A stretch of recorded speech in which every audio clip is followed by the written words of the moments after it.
Hello everyone, कैसे हैं आप सभी लोग। आज हम लोग यहाँ से पढ़ेंगे क्लास 10th का chapter 1 chemical reaction and equation. यहाँ से पूरा चैप्टर हम आज कवर करने वाले हैं और सारी एक्टिविटीज़ को हम डिटेल में यहाँ पर पढ़ेंगे और उसको हम एक्सप्लेन भी करेंगे वन बाई वन सारी एक्टिविटीज़ को। तो वीडियो को लास्ट तक जरूर देखें। सबसे पहले बच्चों हम लोग पढ़ेंगे कि कुछ हमारी सिचुएशन है जो डेली लाइफ में आप लोग देखते हैं, जैसे चाहे वो मिल्क का सेट होना हो, गर्मियों के दिनों में मिल्क को मान के चलो थोड़े समय के लिए रूम टेम्परेचर पर छोड़ दो, क्या होगा। आयरन तवा की बात करें, पेन की बात करें, नेल की बात करें, इसको जब ह्यूमिड एटमॉस्फेयर में छोड़ दोगे तो क्या होगा। चाहे वो हमारा ग्रेप का फर्मेंटेशन होना, चाहे फूड का पकना, चाहे फूड का डाइजेशन होना, चाहे वो रेस्पिरेशन की बात क्यों ना हो, ये कहीं ना कहीं हमारी जो रिएक्शन की वजह से हो पा रहा है। अब ये रिएक्शन किस तरह से है, ये सारी सिचुएशन किस तरह से हो पा रही है, इनके पीछे हमारी साइंस है। तो साइंस के बारे में पहले पढ़ते हैं। In all the above situations, the nature and the identity of the initial substance have somewhat changed। तो कहीं की जो इनिशियल सब्सटेंस यहाँ पर था वो चेंज होके कुछ नया सब्सटेंस बनाया। अब वो चाहे केमिकली बनाया हो चाहे वो फिजिकली बनाया हो, लेकिन बना। We have already learned about physical change and chemical change of matter in our previous classes। तो छोटी क्लासों में आप लोगों ने पढ़ा होगा कि केमिकल चेंज क्या होता है और फिजिकल चेंज क्या होता है। जब कोई भी सब्सटेंस इनिशियल पोजीशन से या फिर इनिशियल स्टेट से और किसी दूसरी स्टेट में चेंज हो लेकिन केमिकल प्रॉपर्टी उसकी चेंज हो जाए, उसको पढ़ेंगे केमिकल चेंज।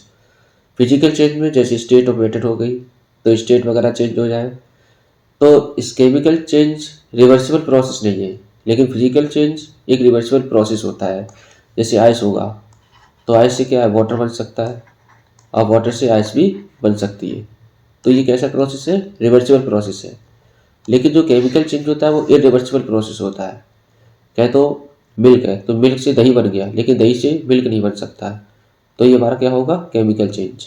ठीक है। Whenever a chemical change occur, जब भी केमिकल चेंज होगा, we can say that a chemical reaction has taken place। जब भी केमिकल चेंज होगा तो वहाँ पर कुछ केमिकल रिएक्शन होगी। अब ये केमिकल रिएक्शन किसके बीच में होगी, तो इसके लिए जरूरत पड़ती है रिएक्टेंट की। अब वो रिएक्टेंट कौन कौन से हैं तो उनके बारे में चर्चा करते हैं।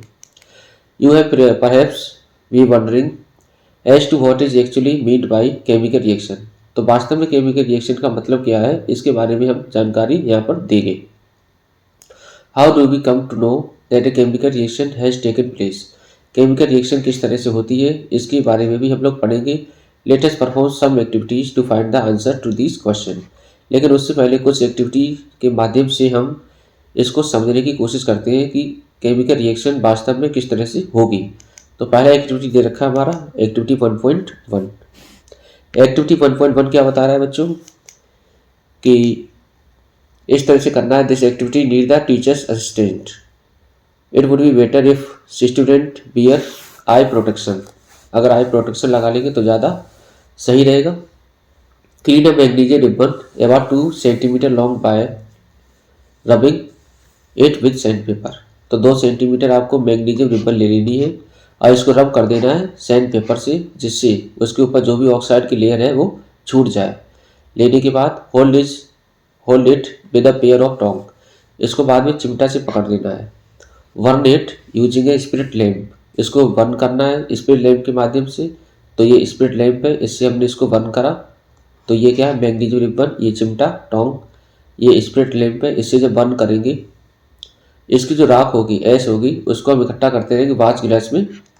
ठीक है, तो वॉच गिलास में इसको हमने इकट्ठा करा। इकट्ठा करने के बाद स्पिरिट लैम्प और burner and collect the ash so form in a watch glass as shown in figure 1.1।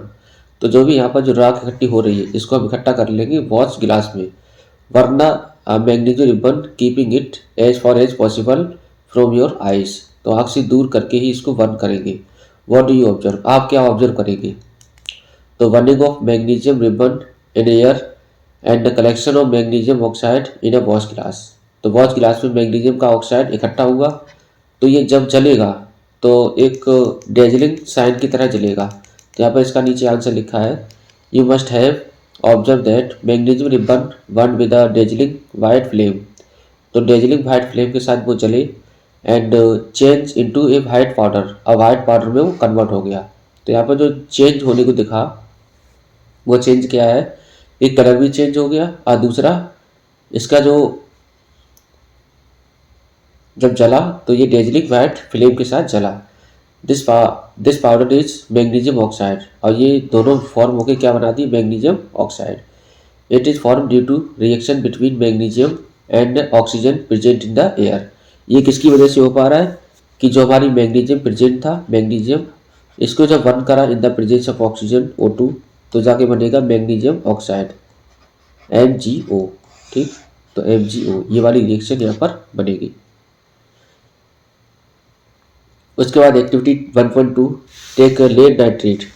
तो लेड नाइट्रेट को ले लेना है PbNO3। मान लो PbNO3 को हमने लिया, PbNO3। ठीक, solution in a test tube. तो टेस्ट ट्यूब में सॉल्यूशन को ले लेना। एड एट पोटेशियम आयोडाइड, इसमें कुछ पोटेशियम आयोडाइड को हमने मिलाया, तो Ki को हमने मिला दिया। मिलाने के बाद क्या हुआ, यहाँ पे जो बनेगा वो बनेगा KNO3 प्लस PbI2। तो यहाँ से जब भी वाइट, ये कैसा होता है, इसका जो कलर है वो होता है वाइट। जो वाइट कलर का लेड नाइट्रेट था, ये जब रिएक्ट करेगा वाइट पोटेशियम आयोडाइड के साथ, ये उसका भी कलर कैसा है, वाइट, दोनों का कलर वाइट है। वाइट पोटेशियम आयोडाइड के साथ रिएक्ट करा तो यहाँ पर येलो कलर का आपको येलो कलर का लेड आयोडाइड येलो कलर का आपको यहाँ पर मिलेगा। तो यहाँ पर जो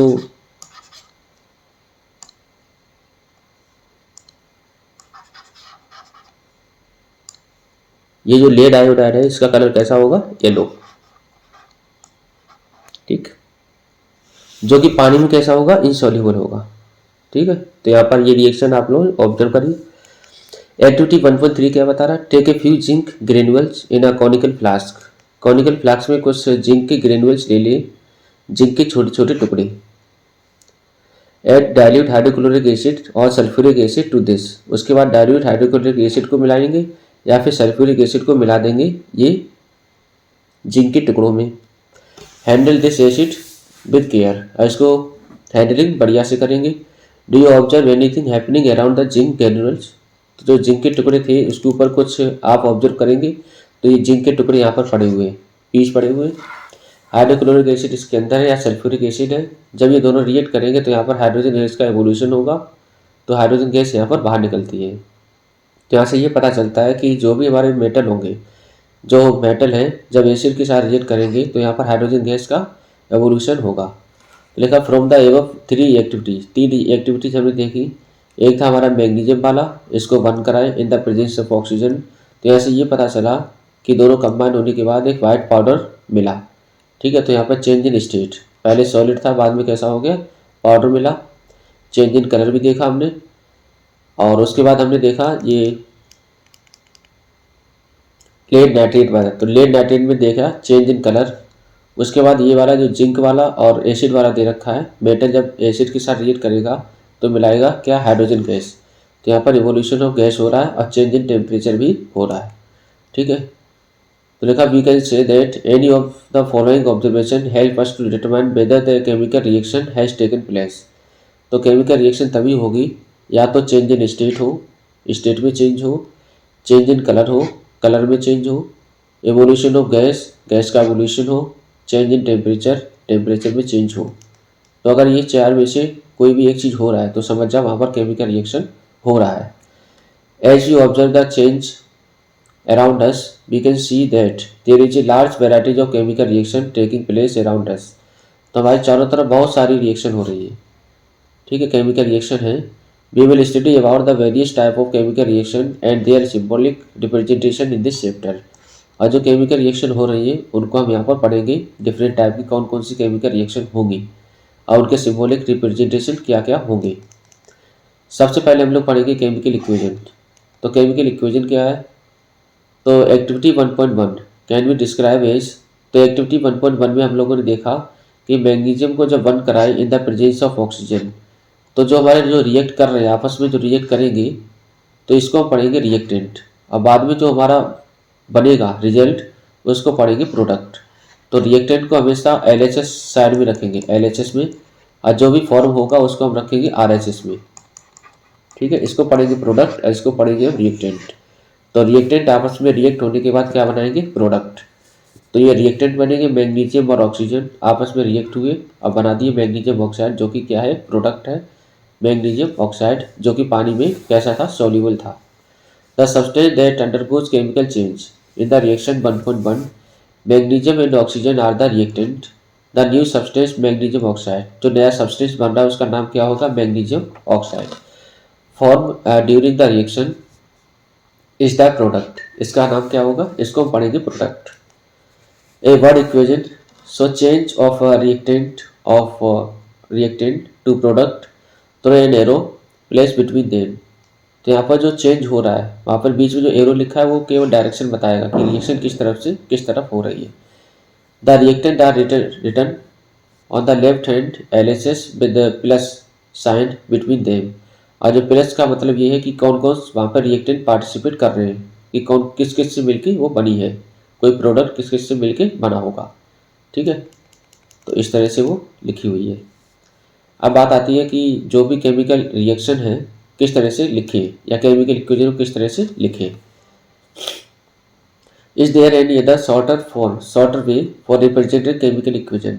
कोई केमिकल इक्वेशन को रिप्रेजेंट करना है तो इससे कोई शॉर्ट तरीका हो सकता है, कि जैसे ऊपर वाले में हमने लिखा था मैग्नीशियम प्लस ऑक्सीजन बराबर मैग्नीशियम ऑक्साइड, तो कहें कि ये वर्ड प्रॉब्लम मतलब बहुत बड़ा शब्द हो रहा है यहाँ पर, तो इसको जो सिंबॉलिक रिप्रेजेंटेशन है कि उसके सिंबल बना दिए जाएं और सिंबल से रिप्रेजेंट कर दिया जाए तो आसान हो जाएगा, केमिकल इक्वेशन बहुत छोटी हो जाएगी। तो मैग्नीशियम का सिंबल क्या है, Mg, ऑक्सीजन का सिंबल होगा O2, क्या बनाएगा, मैग्नीशियम ऑक्साइड। तो यहाँ पर बनेगा chemical equation can be made more concise and useful if we use chemical formula instead of word। तो वर्ड की जगह पर हम केमिकल फार्मूला का प्रयोग कर लें तो हमारा बन जाएगा केमिकल इक्वेशन। तो वो पहले लिखी थी वो थी केमिकल रिएक्शन, अब यहाँ पर जो हम लोग पढ़ेंगे वो है chemical equation.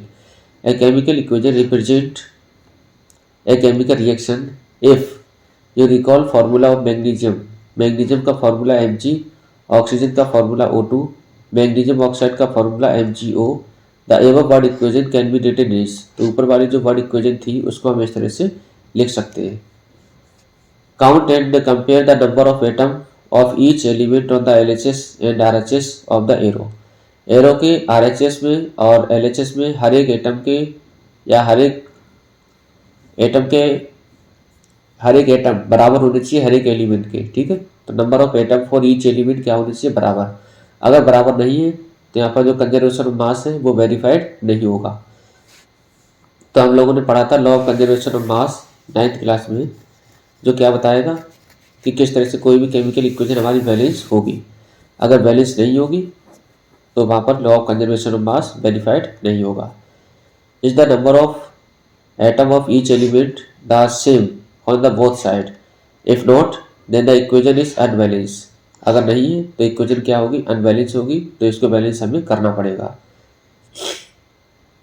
The mass is not the same on the both side of the equation, यहाँ पर क्या होगा, मास भी दोनों तरफ सेम नहीं होगा। Such a chemical equation is skeletal chemical equation. तो ये वाली केमिकल इक्वेशन को हम पढ़ते हैं स्केलेटल केमिकल इक्वेशन, बहुत बहुत इंपॉर्टेंट बोर्ड के पॉइंट ऑफ व्यू से, कि जो भी केमिकल इक्वेशन होगी अगर वो अनबैलेंस ना हो अपने आप में उसको हम पढ़ते हैं स्केलेटल केमिकल इक्वेशन। ठीक है, equation 1.2 is skeletal chemical equation. तो 1.2 हमारे क्या है, स्केलेटल है। क्यों, क्योंकि यहाँ पर मैग्नीशियम कितना, 1, यहाँ पर मैग्नीशियम 1 है, ऑक्सीजन इधर कितना है, 2, यहाँ पर ऑक्सीजन कितना, 1। तो ये हमारी बैलेंस नहीं है। तो बैलेंस करने के लिए क्या करना पड़ेगा, यहाँ पर 2 लगाना पड़ेगा, तब जाके यहाँ पर ऑक्सीजन बैलेंस हुआ। तो मैग्नीशियम 2 हो गए तो यहाँ पर 2 मैग्नीशियम लगाओ, अब जाके ये बैलेंस हो गई। तो किसी को बैलेंस करने के लिए क्या है, टोटल जो मास होगा, टोटल मास जो रिएक्टेंट का होगा बराबर होना चाहिए टोटल मास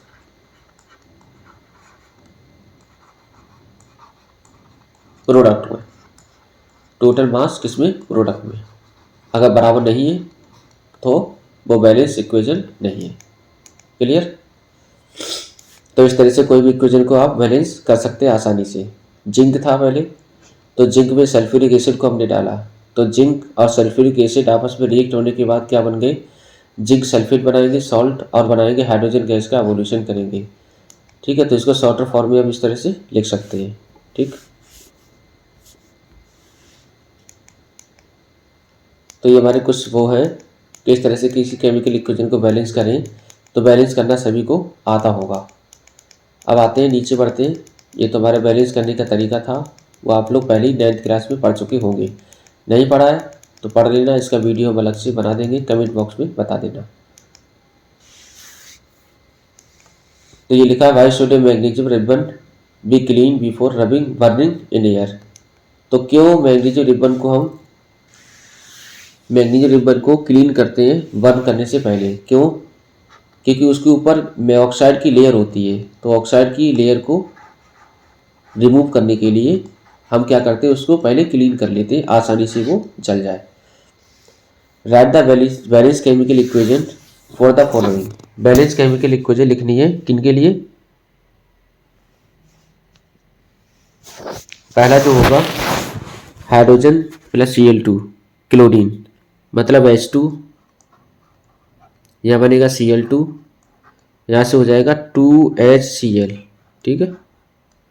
अच्छा, उसके बाद लिखा है बेरियम क्लोराइड, तो बेरियम क्लोराइड के ये बनता है BaCl2, एल्युमिनियम सल्फेट Al2SO4 का होल थ्राइस, यहाँ पर बेरियम सल्फेट तो BaSO4, एल्युमिनियम क्लोराइड AlCl3। इसको बैलेंस कर लो।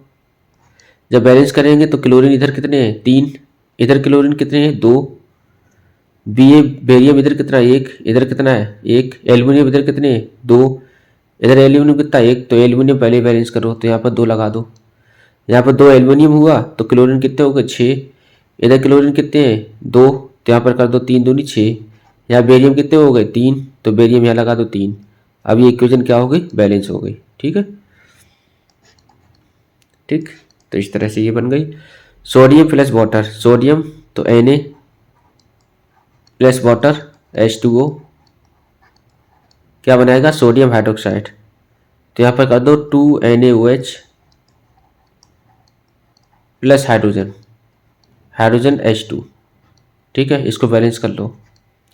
Write the balance chemical equation with state symbol for the following. तो यहाँ पर पहला जो दे रखा है वह solution of barium chloride and sodium sulphate. तो बेरियम क्लोराइड क्या फॉर्मूला क्या होता है, BaCl2, ये रिएक्शन करेगा किसके साथ, सोडियम सल्फेट, मतलब Na2SO4। रिएक्ट करने के बाद जो प्रोडक्ट बनेगा वो बनेगा BaSO4, बेरियम सल्फेट जो कि इंसोल्यूबल होगा, प्लस NaCl। इसको बैलेंस कर लो। सोडियम कितने, 2, तो यहाँ पर 2 लगा दो। ठीक, बैलेंस हो गया। सोडियम हाइड्रोक्साइड जो कि soluble in water react with hydrochloric acid, sodium hydroxide का बनेगा NaOH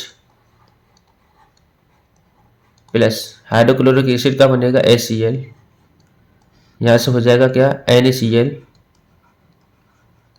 प्लस H2O। तो ये रिएक्शन बन के तैयार। ठीक है, आगे आ जाओ। अगला टाइप्स ऑफ केमिकल रिएक्शन। तो केमिकल रिएक्शन के कितने टाइप्स हैं? सबसे पहले बात करेंगे हम कॉम्बिनेशन रिएक्शन की।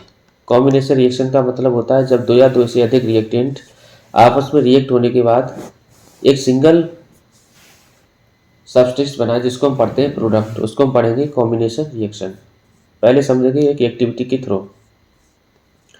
Take a small amount of calcium oxide और क्विकलाइम इन ए बीकर। तो एक बीकर में क्विकलाइम को ले लेना है, या फिर इसको कहें calcium oxide CaO, calcium oxide को ही पढ़ते हैं क्विकलाइम, बिना बुझा चूना। ठीक है, slowly add to water this. उसके बाद पानी धीरे धीरे हम मिलाएंगे। तो जैसे ये पानी मिलाओगे तो क्या होगा, वो पानी के साथ रिएक्ट करने के बाद हीट बाहर निकालेगा। जब हीट बाहर निकलेगा तो इसको हम पढ़ेंगे एक्सोथर्मिक रिएक्शन। और ये कंबाइन होने के बाद बना देगा कैल्शियम का हाइड्रोक्साइड। जब बीकर को टच करेंगे तो आपको क्या होगा, वो हीट की वजह से क्या हो जाएगा, वो गर्म हो जाएगा। Do you feel any change in temperature? बिल्कुल, टेम्परेचर में चेंज आप पाएंगे बिल्कुल। तो फॉर्मेशन ऑफ सिलेक्ट लाइम, तो यहाँ पर फॉर्मेशन किसका हो रहा है, सिलेक्ट लाइम, बुझा हुआ चूना। By the reaction of calcium oxide with water, calcium oxide पानी के साथ रिएक्ट कर रहा है। तो calcium oxide react vigorously with water to produce slaked lime calcium hydroxide releasing a large amount of heat. तो ये वाली यहाँ पर हीट भी निकलेगी बाहर। तो जब हीट बाहर निकले तो इसको पढ़ेंगे एक्सोथर्मिक रिएक्शन। तो CaO quick lime plus H2O तो बनेगा CaOH का whole twice. In this reaction calcium oxide and water combine to form a single product बना रहा है, केवल एक CaOH का whole twice. Calcium hydroxide such as reaction in which a single product is found from two or more reactant is known as combination reaction। जब दो या दो से अधिक एलिमेंट आपस में रिएक्ट करने के बाद एक सिंगल सब्सटेंस को बनाए तो उसको हम पढ़ेंगे कॉम्बिनेशन रिएक्शन। ठीक,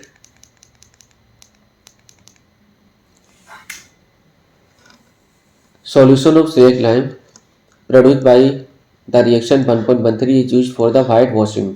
तो वाइट वॉशिंग में जो प्रयोग होता है, जो प्रोडक्ट बना है सिलेक्ट लाइम जो है बुझा हुआ चूना, उसकी जो काम होता है वो सफ़ेदी करने में होता है। जो घरों में सफाई नहीं करते हैं, पुताई जो करते हैं, वो इसी की होती है।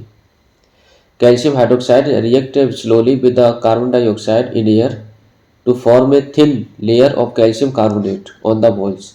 Calcium carbonate form after 2 or 3 days of white washing and gives a shiny finishing of wall। It is interesting to note that chemical formula of marble is also CaCO3। तो क्या होगा, जैसे CaOH का उल्टोएस है, जब ये बाहर उसको हम कुछ समय के लिए छोड़ देंगे तो छोड़ने के बाद ये फिर से क्या बन जाएगा, कैल्शियम कार्बोनेट ही बन जाएगा, कठोर होके बिल्कुल वही बन जाएगा। Later discuss some more example of combination reaction. तो बर्निंग ऑफ कोल, तो कोल को जब जलाओगे in the presence of oxygen तो C+O2 क्या बनेगा, CO2 बनेगा। फॉर्मेशन ऑफ वाटर, तो H2 और O2 आपस में कंबाइन होने के बाद बना देंगे H2O। तो एग्जाम्पल किसके हो गए, कॉम्बिनेशन रिएक्शन के हो गए। इसी तरह से बर्निंग ऑफ नेचुरल गैस, तो नेचुरल गैस को जब बर्न कर रहे हैं तो CH4 इसको बर्न करेंगे तो ऑक्सीजन की जरूरत पड़ेगी, O2, दोनों मिलकर क्या बनाएंगे, कार्बन डाइऑक्साइड और water. Do you know the respiration is an exothermic reaction. ठीक है, तो अच्छा यहाँ पे देख लो। We also observe that a large amount of heat is evolve. ये वाली ऊपर वाली जितनी भी रिएक्शन हो रही है वहाँ पर क्या था, एक्टिविटी 1.4 में जब लाइम वाला एक्टिविटी देखा तो वहाँ पर हीट का एवोल्यूशन हो रहा था, हीट बहुत बड़ी मात्रा में बाहर निकल रही थी। This makes the reaction mixture warm, तो मिक्सचर को गर्म कर दिया। Reaction in which heat is release along with the formation of product are called exothermic reaction. तो ये वाली रिएक्शन का टाइप क्या होगा, एक्सोथर्मिक रिएक्शन, जब बहुत बड़ी मात्रा में प्रोडक्ट के साथ हीट भी निकले। We all know that we need energy to stay alive. अब एक्सोथर्मिक प्रोसेस होगा कौन सा, रेस्पिरेशन। जब ग्लूकोज है, जितना भी हम खाना खाते हैं, तो खाना जब ब्रेक डाउन होता है, खाना का जब ब्रेक डाउन होगा तो क्या होगा, वहाँ पर एनर्जी बाहर निकलेगी। जब एनर्जी बाहर निकलेगी, एनर्जी जब ब्रेक होगी, है ना, ADP और ATP के फॉर्म में एनर्जी हमारी बाहर निकलती है। तो ये हमारा क्या होगा, एक एक्सोथर्मिक प्रोसेस होगा। We get this energy from the food we eat. ये एनर्जी हम कहाँ से पाते हैं, जो भी हम खाना खाते हैं वहाँ से ये एनर्जी मिलती है। कैसे मिलती है, वो टूटने के बाद मिलती है। किस में टूटेगा, तो जो ग्लूकोज है C6H12O6, ये जब ऑक्सीजन के प्रेजेंट में आएगा तो इसको पढ़ेंगे aerobic respiration in the presence of oxygen. तो ये बनाएगा कार्बन डाइऑक्साइड, वाटर और एनर्जी निकालेगा ADP और ATP के फॉर्म में। तो लिखा है during digestion food is broken down into simpler substance. For example rice, potato and bread contain carbohydrate. These carbohydrate are broken down to form glucose. ये क्या बनाएंगे, ग्लूकोज बनाएंगे। This glucose combined with oxygen in the cell of our body and provide energy. The special name of this reaction is respiration. तो ये क्या करेगा, इसको break करने के बाद ब्रेक करने के बाद ये इसमें तोड़ देगा, ठीक है। तो एनर्जी जो बाहर निकल रही है इसको पढ़ेंगे हम एक्सोथर्मिक रिएक्शन। तो रेस्पिरेशन भी एक एक्सोथर्मिक रिएक्शन का एग्जाम्पल होगा। Clear. The decomposition of vegetable metal, जो भी हमारे वेजिटेबल मेटल है इसका जो डिकम्पोजिशन हो रहा है, जैसे सब्जियां वगैरह हैं जो सड़ जाती है गल जाती हैं, जिसका ये भी क्या होगा, एक एग्जाम्पल होगा किसका, डिकम्पोजिशन रिएक्शन का, ठीक है। तो वहाँ पर क्या डिकम्पोज हो रही है, या फिर कहें तो बहुत बड़ी मात्रा में हीट वहाँ पर बाहर निकलती है, तो एक्सोथर्मिक रिएक्शन का ही एग्जाम्पल बनेगी। Identify the type of reaction taking place in activity 1.1। तो 1.1 में, तो 1.1 जो हमने लिखी थी ऊपर, जो एक्टिविटी 1.1 थी जिसमें हम लोगों ने देखा था एक्टिविटी 1.1 में कि मैग्नीशियम था। मैग्नीशियम जब बर्न किया था हमने इन द प्रेजेंस ऑफ ऑक्सीजन, तो बना था मैग्नीशियम ऑक्साइड। तो यहाँ पर दो रिएक्टेंट दे रखे, एक मैग्नीशियम एक ऑक्सीजन, दोनों आपस में कंबाइन होने के बाद सिंगल सब्सटेंस बना रहे हैं जिसका नाम होगा प्रोडक्ट। ये दो रिएक्टेंट, तो ये वालों को हम पढ़ते हैं कॉम्बिनेशन रिएक्शन, ठीक है। तो ये किस टाइप का रिएक्शन होगा, कॉम्बिनेशन रिएक्शन। अब बात करते हैं decomposition reaction. Take about 2 gram ferrous sulphate crystal in a dry boiling tube. तो ड्राई बॉइलिंग ट्यूब में 2 ग्राम फेरस सल्फेट को ले लेना है। Note the colour of ferrous sulphate crystal. और फेरस सल्फेट का कलर पहले से देख लेना क्या कलर है। Heat the boiling tube over the flame of a burner और स्पिरिट लैम्प। उसके बाद उसको बंद करेंगे। बंद करने के बाद क्या आप ऑब्जर्व करेंगे, ठीक है। तो यहाँ पे लिखा है बर्फिंग gas gently toward nose, do not point the mouth of the boiling tube. तो यहाँ पर मुंह वगैरह नहीं लगाना, क्यों, क्योंकि गैस तुम्हारे मुंह में जा सकती है। Correct way of heating boiling tube containing crystal of ferrous sulphate end of smelling the order. और उसके बाद क्या करेंगे, इसके अंदर जो फेरस सल्फेट को डाला है, तो डालने के बाद उसमें कुछ सल्फेट की ऑर्डर, मतलब जब जलेगा सल्फेट तो सल्फर की जो जलने की स्मेल आएगी, ऑर्डर वगैरह को चेक करना है, ठीक है। तो यहाँ पर क्या, you have notice that green colour of ferrous sulphate. तो ग्रीन कलर जो फेरस सल्फेट था इसका कलर कैसा था, ग्रीन, ठीक। क्रिस्टल है चेंज, वो चेंज हो गया। You can also smell the characteristic order of burning sulphur. तो सल्फर के जलने की खुशबू भी आएगी वहाँ पर। तो फेरिक ऑक्साइड बनेगा, SO2 बनाएगा और SO3 बनाएगा। In this reaction you can observe that a single reactant दे रखा एक, अब वो कई में टूट रहा है, 3 में टूट रहा है, to give simple product. This is decomposition reaction. ये वाली रिएक्शन का नाम क्या होगा, decomposition reaction.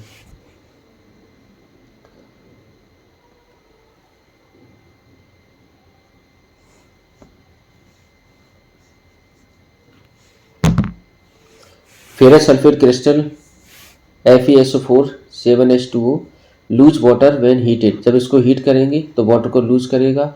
And the colour of crystal change, और क्रिस्टल का कलर क्या हो जाएगा, change. It then decompose to ferric oxide, और फेरिक ऑक्साइड में ये कन्वर्ट हो जाएगा, सल्फर डाइऑक्साइड बनाएगा, सल्फर ट्राइऑक्साइड बनाएगा। Ferric oxide is solid. जिस फेरिक ऑक्साइड का नेचर क्या होगा, सॉलिड होगा। और SO2 SO3 क्या होंगे, गैस होंगे।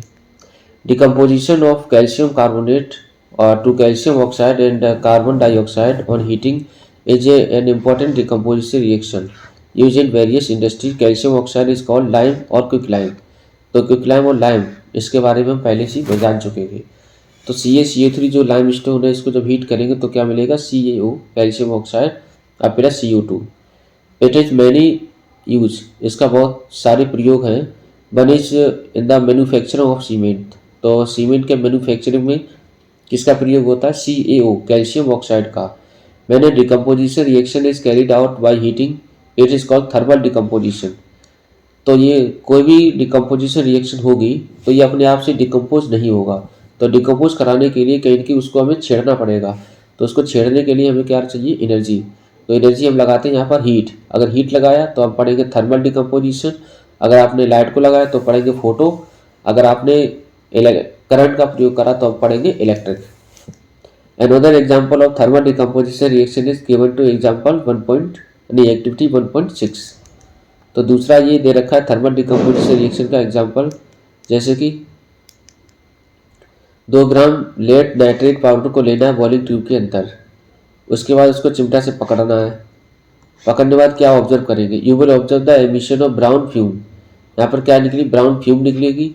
These fume are nitrogen dioxide, these reaction take place. तो यहाँ पर जो फ्यूम निकल रही है वो नाइट्रोजन डाइऑक्साइड की होगी, बहुत बहुत इंपॉर्टेंट, पेपर में ये अक्सर पूछा जाता है। 2 ग्राम लेड नाइट्रेट, लेड नाइट्रेट की पाउडर को जब लेना है, लेड नाइट्रेट PbNO3 का होल ट्वाइस, सही है। तो इसको जब लोगे तो यहाँ पर नाइट्रोजन डाइऑक्साइड निकलेगी और नाइट्रोजन डाइऑक्साइड की यहाँ पर स्मेल आएगी। तो यहाँ पर लिखा है, रिएक्शन लिखी हुई है, PbNO3 का होल ट्वाइस तो बनेगा PbONO2 और बनेगा O2। ठीक, अब आ जाओ एक्टिविटी 1.7। एक प्लास्टिक मग, एक प्लास्टिक मग को ले लेना है, drill 2 hole at its base and fit rubber stopper in these holes, insert carbon electrode in these rubber stopper as shown in figure 1.6। एक मग को ले लेना, मग में नीचे 2 होल करने हैं, रबर के स्टॉपर लगाने हैं। उसके बाद क्या करना है, यहाँ पर 2 कार्बन के इलेक्ट्रोड को लगा देना है। Connect these electrode to a 6 volt battery, और इन दोनों इलेक्ट्रोड को 6 वोल्ट की बैटरी से कनेक्ट कर देना है। Fill the mug with water such that better electrode are immerse. उसके बाद क्या करेंगे, इसमें पानी हम डालेंगे, इतना पानी डालेंगे कि इलेक्ट्रोड है वो डूब जाए। Add a few drop of dilute sulphuric acid, इसमें कुछ हम सल्फ्यूरिक एसिड की मात्रा को डाल देंगे। Take test tube fill with water and inverted them over the 2 carbon electrode. और 2 टेस्ट ट्यूब को लेना है, उल्टा करके इसके ऊपर हमें ढक देना है। ये 2 टेस्ट ट्यूब खाली हैं, इनको हमने ढक दिया। ढकने के बाद switch on the current and leave the apparatus undisturb for some time. उसके बाद करंट को, स्विच को ऑन करेंगे और करंट इसमें फ्लो होने देंगे। फ्लो होने के बाद थोड़े समय के बाद हम देखेंगे, you will observe the formation of bubble, bubble का फॉर्मेशन देखेंगे। टेस्ट ट्यूब जो हमने ऊपर से इन्वर्टेड लगाई थी, उल्टी करके जो रख दी थी कार्बन के इलेक्ट्रोड के ऊपर, उसके अंदर क्या देखेंगे, गैस का फॉर्मेशन देखेंगे। और जो गैस का फॉर्मेशन होगा, these bubble displace water in the test tube. तो टेस्ट ट्यूब के अंदर क्या होगा, पानी उसको डिस्प्लेस कराएगा। In the volume of the gas collect the same in the both the test tube. तो यहाँ पर जो कलेक्शन हो रहा है क्या बराबर हो रहा है या फिर सेम होगा, यह आपको देखना है। Test the these gas 1 by 1 bringing the burning candle close to the mouth of the test tube. अब क्या करेंगे, एक टेस्ट ट्यूब हटाई, एक लाने के बाद चलती हुई कैंडल के पास लेके आएंगे, और दूसरी बारी टेस्ट ट्यूब को लेके आए, जलती हुई कैंडल के पास लेके आएंगे। अगर मान चलो वो जले, ठीक है, तो कोई जले तो समझ जाओ क्या हो रहा है, हाइड्रोजन गैस का एवोल्यूशन हो रहा है। तो वहाँ पर अगर पॉप साउंड के साथ जल रहा है तो वहाँ पर हाइड्रोजन गैस होगी, और पॉप साउंड के साथ नहीं जल रहा तो वहाँ पर ऑक्सीजन गैस होगी। ठीक है, तो यहाँ से पहचान कर लेंगे कहाँ पर ऑक्सीजन है और कहाँ पर हाइड्रोजन है। तो जब भी हमारा कोई एसिडिफाइड वाटर होगा, एसिडिफाइड, जो भी एसिडिफाइड वाटर होगा, ठीक, इसको जब करंट पास कराएंगे, इलेक्ट्रिसिटी जब पास कराओगे तो क्या होगा, ये डिकम्पोज हो जाएगा। डिकम्पोज होने के बाद H2O जो था एसिडिफाइड वाटर, वो हाइड्रोजन गैस H2 और O2 में कन्वर्ट हो गया। ठीक है, H2 और O2। इसी तरह से activity 1.8, take about 2 gram silver chloride in a china dish. China dish में 2 ग्राम सिल्वर क्लोराइड को ले लेना है, ले लिया। व्हाट इज इट्स कलर, इसका कलर पहले क्या था, तो सिल्वर क्लोराइड को हमने लिया चाइना डिश में। Place this china dish in sunlight, इसको हम धूप की रोशनी में रख दिया। Observe the colour of silver chloride after some time, थोड़े समय के बाद ये सिल्वर क्लोराइड का कलर कैसा हो जाएगा। You will see that white silver chloride, पहले जो सिल्वर क्लोराइड का कलर था वो कैसा था, वाइट। ठीक है, जैसे तुमने उसको धूप में रखा, ये कैसा पड़ गया, ग्रे। कैसा हो गया, grey. This due to decomposition of silver chloride into silver, ये क्यों हो रहा, क्योंकि सिल्वर क्लोराइड ये सिल्वर में कन्वर्ट हो गया। And chloride by light, chlorine by light, light की वजह से ये डिकम्पोज हो गया। सिल्वर अलग, क्लोरीन अलग। तो silver chloride turn grey in sunlight to form silver metal. तो यहाँ पर सिल्वर क्लोराइड जो था वो सिल्वर मेटल में कन्वर्ट हो गया। इसी तरह से दूसरा जो बनेगा फोटोकेमिकल का या फोटो डिकम्पोजिशन का एग्जाम्पल, वो होगा सिल्वर ब्रोमाइड। तो silver bromide also behave in the same way. तो सिल्वर ब्रोमाइड AgBr था, Ag अलग और Br2 अलग। The above reaction are used in black and white photography. ये दोनों जो ऊपर वाली रिएक्शन है फोटो वाली, फोटो डीकम्पोजिशन वाली, ये फोटोग्राफी में काम आती है, इसीलिए फोटो नाम रखा गया है। What form of energy is cause this decomposition reaction. यहाँ पर ये कौन सी एनर्जी है तो बता सकते हैं फोटो एनर्जी है या फोटो केमिकल एनर्जी है। We have seen that the decomposition reaction require energy either in the form of heat, light और इलेक्ट्रिसिटी। तो डिकम्पोजिशन को ब्रेक कराने के लिए, कोई भी कंपाउंड को ब्रेक कराने के लिए उसको एनर्जी की जरूरत पड़ेगी, ठीक है, ब्रेक कराने के लिए। अब वो चाहे हीट के फॉर्म में हो, चाहे लाइट के फॉर्म में हो, चाहे इलेक्ट्रिसिटी के फॉर्म में हो। Breaking down the reactant reaction in which energy is observe are known as endothermic reaction. तो जहाँ पर ये डिकम्पोजिशन में हमने पढ़ा तो कहीं ना कहीं हम एनर्जी दे रहे थे, चाहे वो सनलाइट के फॉर्म में हो, चाहे वो इलेक्ट्रिसिटी के फॉर्म में हो, चाहे हीट के फॉर्म में हो। तो जिसमें हम हीट को दे रहे हो, हीट का एब्जॉर्प्शन मतलब दो तरह के होता है, एक होता है एंडोथर्मिक,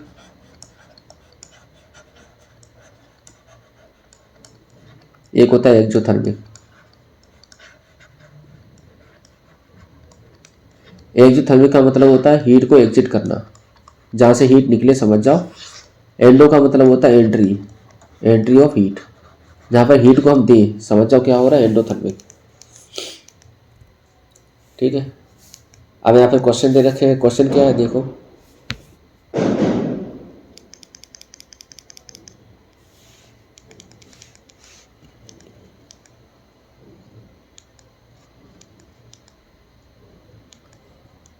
क्वेश्चन कह रहा है ए solution of substance x is used for white washing. White washing में एक हम सॉल्यूशन का प्रयोग कर रहे हैं, ठीक है। Name the substance x and right it's formula. तो वाइट वॉशिंग में हमने बताया था किस फार्मूले का प्रयोग करते हैं, कैल्शियम ऑक्साइड का, CaO, ठीक है। Right the reaction of substance x name in the above with water. इसकी रिएक्शन लिखनी है आपको वाटर के साथ। तो CaO जब पानी के साथ रिएक्ट करेगा H2O तो ऐसे बन जाएगा बुझा हुआ चूना CaOH का होल ट्वाइस, ठीक। कैल्शियम हाइड्रोक्साइड जिसको हम पढ़ते हैं सिलेक्ट लाइन, सिलेक्ट लाइन, ठीक। अगला क्वेश्चन क्या कह रहा है, why the amount of gas collected in one of the test tube in activity 1.7 double of the amount of collected in the other, name this gas. तो यहाँ पर एक में क्या हो रहा था, एक में गैस थी ज़्यादा और एक में थी कम। तो यहाँ पर कहीं ना कहीं बता सकते हो कि जिसमें देखो सीधा एक्टिविटी में ही दिख रहा है तुम्हें, एक्टिविटी में एक वाले में क्या थी, गैस की मात्रा कम और एक वाले में गैस की मात्रा ज़्यादा थी। तो हाइड्रोजन गैस क्या थी हमारी, कम, और यहाँ पर ऑक्सीजन गैस बाहर निकलती थी ज़्यादा। तो यहाँ पर जो प्रोपोर्शन होता है कांस्टेंट प्रोपोर्शन, वहाँ पर हाइड्रोजन का प्रोपोर्शन ज़्यादा होता है, ये कह सकते हो, ठीक है। जब वो सेपरेट होंगे H2 और O2 हमारे सेपरेट होंगे तब जाके क्या होगा, वहाँ पर क्या था, H2O जो था वो सेपरेट हो गए थे किसमें, H2 और O2 में, ठीक है। यहाँ पर वन पार्ट किसका था, ऑक्सीजन का वन पार्ट, और हाइड्रोजन का कितना है, 2 पार्ट, ठीक। इसलिए नेक्स्ट डिस्प्लेसमेंट रिएक्शन। तो डिस्प्लेसमेंट रिएक्शन को समझने के लिए आपको रिएक्टिविटी सीरीज याद होनी चाहिए, जो मेटल और नॉन मेटल वाले चैप्टर में दे रखी है, ठीक है। तो फिर भी हम बिना उसको अगर नहीं आपने पढ़ा है तो भी हम बता देंगे। देखो डिस्प्लेसमेंट का मतलब ये होता है कि जो भी हाईली रिएक्टिव मेटल होते हैं वो अपने से कम रिएक्टिव मेटल को हटा देते हैं और उसके साथ रिएक्ट करके कोई नया सॉल्ट बना लेते हैं। जैसे कि बात करें, टेक 3 आयरन नील, 3 आयरन नील को लेना है and clean them by rubbing with sand paper, और तीनों को सैंड पेपर से रगड़ के रख लेना है। Take 2 test tube rubber tube, mark A and B in each test tube, take about 10 ml copper sulphate solution, copper sulphate solution को ले लेना A और B में के अंदर। Tie 2 iron nails with a thread and immerse them carefully in the copper sulphate solution in test tube B for about 20 minute, figure 1.8A। तो क्या करेंगे, इसमें आयरन नेल को हमने डुबो देना है तो आयरन नेल को डुबो दिया। After 20 minute take out the iron nails from the copper sulphate solution. Copper sulphate के सॉल्यूशन से ये आयरन नेल को निकाल लेना है। निकालने के बाद compare this intensity of blue colour of copper sulphate. तो ब्लू कलर का जो कलर था, ब्लू कलर था पहले कॉपर सल्फेट का, अब वो कैसा पड़ गया, ठीक है, तो फेड हो जाएगा। Also compare the colour of the iron nails dip in the copper sulphate solution with one kept aside.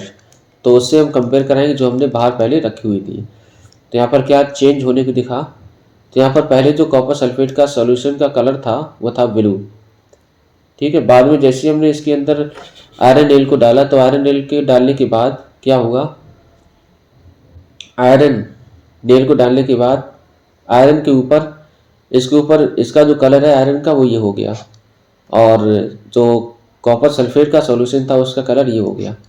तो इसका जो कलर है कहीं ना कहीं फेड हो गया, और आयरन के ऊपर किसी का एडिशनल लेयर आ गई।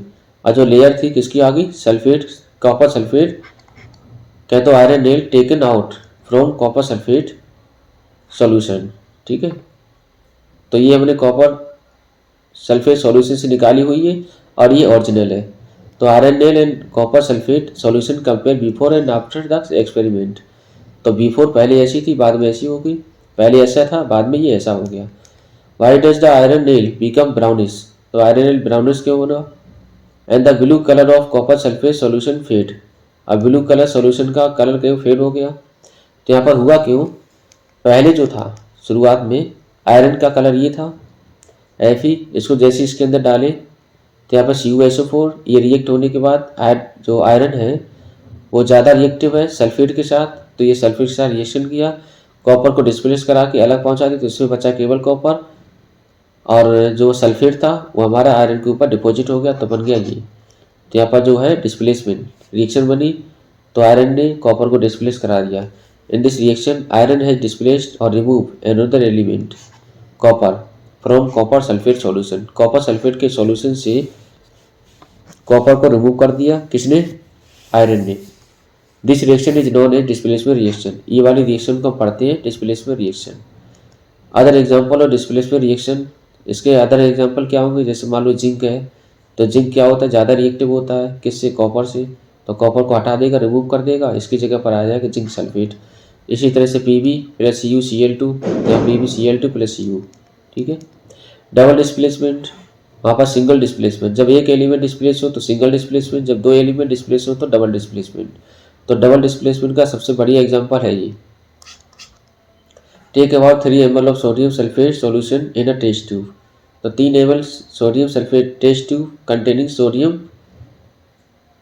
Of solution of sodium sulphate. तो सोडियम सल्फेट सॉल्यूशन इसके अंदर है और बेरियम क्लोराइड इसके अंदर सॉल्यूशन है। दोनों को हम जब मिलाएंगे तो क्या होगा, तो दोनों को जब मिलाए तो बेरियम सल्फेट सॉल्यूशन मिला, तो you will observe that white substance which is insoluble in water is formed. This is insoluble substance form is known as precipitate. Any reaction that produce precipitate can be called precipitation reaction. तो यहाँ पर क्या हुआ, जब दोनों को reaction करवाए तो यहाँ पर प्रेसिपिटेट बन गया BaSO4 का, जिसका कलर भी कैसा है, वाइट है, ठीक है। तो ये वाली रिएक्शन को पढ़ते हैं precipitation reaction.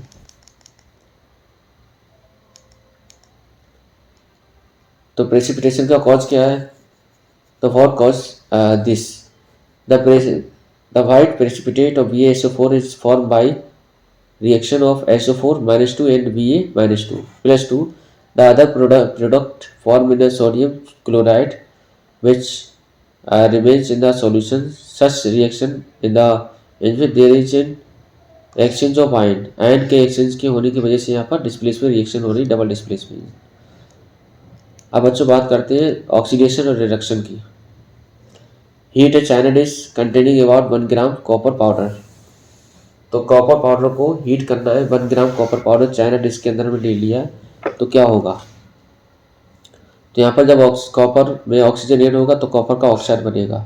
The surface of copper powder become coated with black copper, जिसको पढ़ेंगे black copper oxide. Why has this black substance form, this is because oxygen is added to copper and copper oxide is form. If hydrogen gas is pass over this heated metal material copper oxide. This black coating on the surface turn brown and the reverse reaction takes place and copper is obtained. तो यहाँ पर Cu+O2 था, इसमें हमने जब copper में oxygen को जोड़ा तो बना कॉपर का ऑक्साइड। इसी तरह से कॉपर ऑक्साइड में जब हाइड्रोजन को जोड़ेंगे तो फिर से क्या बन जाएगा, कॉपर जुड़ जाएगा। तो यहाँ पर ऑक्सीजन को जोड़ रहे हैं तो उसको हम पढ़ेंगे ऑक्सीडेशन। ठीक है, अगर हम मान के चलो ऑक्सीजन को हटाएं तो हम पढ़ेंगे रिडक्शन। तो ये वाली रिएक्शन कौन सी, रिडक्शन। अगर ऑक्सीडेशन रिडक्शन दोनों एक ही में हो तो उसको पढ़ते हैं रेडॉक्स। तो लिखा है during 1.29 copper oxide is losing oxygen and being reduced, the hydrogen is gaining oxide and being oxidised. In other word, one reactant can oxidize while the other get reduced during a reaction. Such a reaction are called oxidation, reduction reaction और redox reaction। तो यहाँ पर copper oxide से copper अलग हुआ तो reduction हुआ, H2 में ऑक्सीजन जुड़ा तो ऑक्सीडेशन, तो हम पढ़ेंगे इसको redox. Some other example of redox क्या बनेगा, ZnO। तो ZnO से हमारा क्या, ऑक्सीजन हटा तो रिडक्शन, ऑक्सीजन जुड़ा तो ऑक्सीडेशन। इसी तरह से ये बन जाएंगे। ठीक है,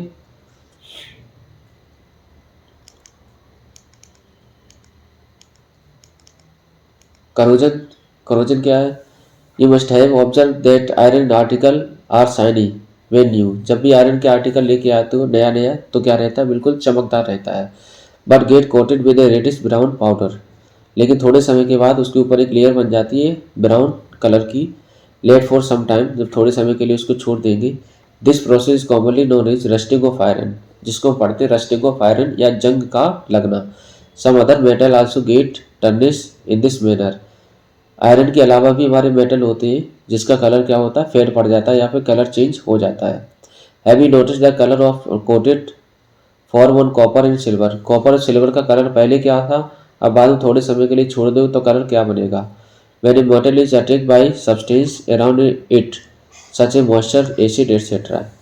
तो जब भी वो मॉइस्चर और एसिड के संपर्क में आएगा तो कलर क्या बनेगा, it is said to be corrode. तो समझ जाओ क्या हो जाएगा, कोरोजन उसका होना स्टार्ट हो जाएगा। And this process called corrosion. The black coating on silver and the green coating on copper are other example of corrosion. तो कोरोजन के लिए ब्लैक कोटिंग हो जाए किसके ऊपर, सिल्वर के ऊपर, तो समझ जाओ कोरोजन हो गया। और ग्रीन पड़ जाए किसके ऊपर, कॉपर के ऊपर, तो समझ जाओ क्या हो रहा है, कोरोजन हो रहा है। Corrosion causes damage to car bodies, bridge, iron railing, ships and to all object made of metal. जितने मेटल के ऑब्जेक्ट बने हैं सब के लिए कहीं ना कहीं क्या है, ये बहुत पैसा ऐसा खर्चीला वगैरह है, मतलब पैसा की बर्बादी है। स्पेशली दोज ऑफ आयरन, लेकिन ज़्यादातर जो आयरन के बने हैं उन पे बहुत जल्दी अटैक करता है। Corrosion of iron is a serious problem, ये बहुत सीरियस प्रॉब्लम है क्योंकि यहाँ पर मनी वगैरह का बहुत ज़्यादा खर्चा होता है। Every year and enormous amount of money is spend to replace damage iron. You will learn more about corrosion in chapter 3। तो ज़्यादातर हम इसको पढ़ेंगे कहाँ, डिटेल में चैप्टर 3 में, मेटल और नॉन मेटल में। रेजिडिटी, रेजिडिटी क्या है, हैव यू एवर टेस्टेड और smell the fat oil containing food material left for a long time. जब भी लंबे समय तक कोई किसी को हम छोड़ दें तो क्या होती है, उसकी स्मेल वगैरह क्या होती है, चेंज हो जाती है। When fat and oil are oxidise they become rancid and their smell and taste change. तो उसके रेजिड हो जाता है, उसके बाद उसकी जो स्मेल वगैरह वो भी चेंज हो जाती है। Usually substance which prevent oxidation antioxidant are added to food containing fat and oil. तो उसमें कुछ एंटीऑक्सीडेंट का प्रयोग करते हैं जो उससे बचाए, ऑक्सीडेशन होने से बचाए। Keeping food in air tightly container help to slow down oxidation. Oxidation को स्लो करने के लिए हम उसके अंदर कुछ गैस वगैरह फिल कर देते हैं। Do you know that chips manufacture usually flush bag of chips with gas such as nitrogen to prevent the chips from getting oxidise. Oxidise होने से बचाने के लिए उसके अंदर जो गैस भरते हैं उस गैस का नाम क्या है, नाइट्रोजन। ठीक है, तो नाइट्रोजन गैस को भरते हैं जिससे क्या होता है, वो ऑक्सीडेशन होगा नहीं और ज़्यादा समय तक वो चलेगा। क्वेश्चन की बात कर लेते हैं, कौन कौन से क्वेश्चन है, देखो। Why does the color of copper sulfate solution change when and iron nail is deep in it? तो यहाँ पर जो कलर ऑफ कॉपर सल्फेट है सॉल्यूशन चेंज क्यों हुआ, इसलिए चेंज हुआ क्योंकि ये CaSO4 जो था बच्चों सॉल्ट, ये जो था यहाँ पर कैल्शियम कॉपर CuSO4 कॉपर था, कॉपर कम रिएक्टिव होता किससे, आयरन से, तो आयरन ज़्यादा रिएक्टिव है, तो आयरन के ऊपर सल्फेट की लेयर बन गई और कॉपर को रिमूव कर दिया। ठीक है, तो ये रीजन था। इसकी जो रिएक्शन बनी थी, रिएक्शन क्या बनी थी, CuSO4 और प्लस का Fe बन गया था क्या कि FeSO4 और प्लस का Cu। ठीक, इसी तरह example 2, question number 2, give an example of an double displacement reaction other than 1 given in activity 1.1। तो 1.1 में कोई डबल डिस्प्लेसमेंट रिएक्शन का एग्जांपल दे रखा था BaCl2 वाला, उसको छोड़ के Na2CO3 उसको छोड़ के कोई एग्जांपल देना है। तो ले लो कोई एग्जांपल, Na2CO3 प्लस CaCl2 बराबर बनेगा CaCO3 प्लस NaCl। यहाँ पर Cl 2 है तो यहाँ 2 लगा दो क्योंकि Na भी 2 है। ठीक, बैलेंस हो गया। यहाँ पर क्या हो रहा है, जो भी सोडियम कार्बोनेट है और कैल्शियम क्लोराइड है, ये आपस में एक्सचेंज होने के बाद आयन एक्सचेंज हो रहे हैं। आयन एक्सचेंज होने की वजह से डबल डिस्प्लेसमेंट रिएक्शन होता है। ठीक है, क्या बना रहे हैं, ये डबल डिस्प्लेसमेंट रिएक्शन हो रही, तो कैल्शियम कार्बोनेट और sodium chloride. Identify the substance that are oxidise and substance that are reduce. तो इसमें कौन ऑक्सीडाइज हो रहा है, कौन रिड्यूस हो रहा है। तो पहले वाले में बच्चों देखें, अगर पहले वाले में सोडियम क्या हो रहा है, Na, तो Na में क्या हुआ, ऑक्सीजन जोड़ा, तो सोडियम हुआ यहाँ पर ऑक्सीडाइज।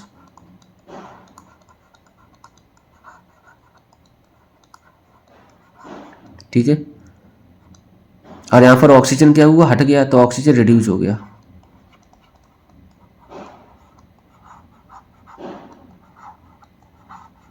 ठीक, उसके बाद यहाँ पर आ जाओ कॉपर ऑक्साइड। तो कॉपर ऑक्साइड यहाँ पर क्या हुआ, कॉपर ऑक्साइड से ऑक्सीजन हटा, तो कॉपर ऑक्साइड से ये रिड्यूस हुआ, ये अपने आप में रिड्यूस हो गया। उसके बाद यहाँ पर जो हाइड्रोजन है, हाइड्रोजन में ऑक्सीजन जुड़ा, तो हाइड्रोजन क्या बनेगा, ऑक्सीडाइज, तो हाइड्रोजन यहाँ पर हो जाएगा ऑक्सीडाइज। ठीक है, क्योंकि ऑक्सीजन का जुड़ना ऑक्सीडेशन और ऑक्सीजन का रिमूवल रिडक्शन। ठीक, तो ये पूरा हमारा चैप्टर था NCERT का, जिसको हमने एक बारी में कंप्लीट कर लिया। तो इस तरह से हम हर एक चैप्टर को डिटेल में कवर कर लेंगे NCERT की थ्रू एक्टिविटी के साथ। तो पढ़ाई करते रहें और चैप्टर का समझ में आया हो तो इसको लाइक, सब्सक्राइब, शेयर करना ना भूलें। Thank you, all the very best.